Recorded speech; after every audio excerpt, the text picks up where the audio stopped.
শ্রমিক সম্প্রদায়ের একজন নেতা এবং প্রতিনিধি হিসাবে মাননীয় কয়লা ও খনি প্রতিমন্ত্রী শ্রী সতীশ চন্দ্র দুবের আগমনের পর তার সাথে Bumba Mukherjee chairman All India Human rights অর্গানাইজেশনের সাক্ষাৎ করার সৌভাগ্য হয়েছে।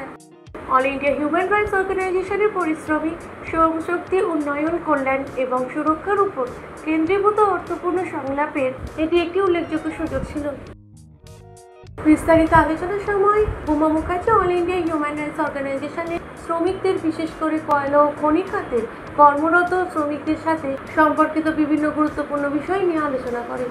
মাননীয় মন্ত্রী প্রকৃত আগ্রহ দেখিয়ে এবং কর্মীদের কর্মপরিবেশ, অধিকার এবং সুরক্ষা বৃদ্ধির জন্য টেকসই সমাধান অনুসন্ধানের প্রতি তার প্রতিশ্রুতি ব্যক্ত করেছেন।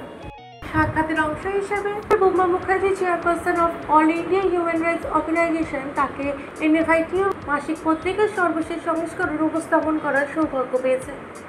Bumba Mukherjee chairman All India Human Rights Organisation প্রকাশনার অন্তর্দৃষ্টিপূর্ণ বিষয়বস্তু এবং দেশজুড়ে শ্রমিকদের কণ্ঠস্বরকে আরও জোরদার করার জন্য এটিতে ধারাবাহিক প্রচেষ্টা চালিয়ে তার প্রশংসা করেছে। এছাড়াও মাননীয় মন্ত্রী সর্বভারতীয় মানবাধিকার সংস্থার কর্তৃক গৃহীত প্রশংসনীয় উদ্যোগগুলি সম্পর্কে আরও জানতে গভীর আগ্রহ প্রকাশ করেছেন।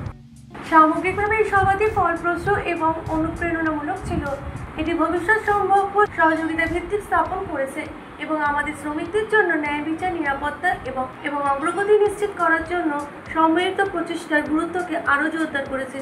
অল ইন্ডিয়া হিউম্যান রাইটস অর্গানাইজেশনের সম্প্রদায় প্রতিনিধিত্ব করা যৌথ উদ্যোগের পক্ষে সমর্থন করার সুযোগ পেয়ে আমি সত্যিই সম্মানিত এবং কৃতিত্ব বোধ করছি।